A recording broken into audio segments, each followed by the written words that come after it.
అందరికి నమస్కారం అండి. నా పేరు సుజాత. నా ఛానల్ పేరు పార్వతీ ఛానల్. సౌందర్య లహరి 15వ శ్లోకం భావంతో.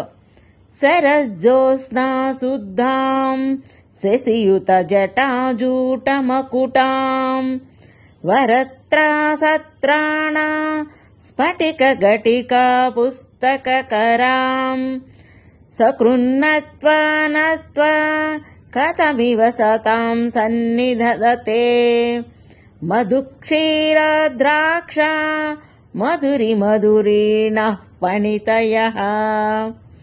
భావము: తల్లి జగన్మాత శరచంద్రికల వలె శుద్ధమైన దానవు, చంద్రవంకతో కూడిన జటాజూటమే కిరీటముగా కలదానవు, వరాభయముద్రలు అక్షమాల పుస్తకములు ధరించిన దానవు అగు నీకు ఒక్క మారైనా నమస్కరించిన వారికి పూతేన గోక్షీరము ద్రాక్షారసముల కన్నా మాధుర్యము కల వాక్కు, పాండిత్యము, మధురగానాశక్తి సర్వకళ్ళలు ప్రసాదిస్తుందని అర్థము.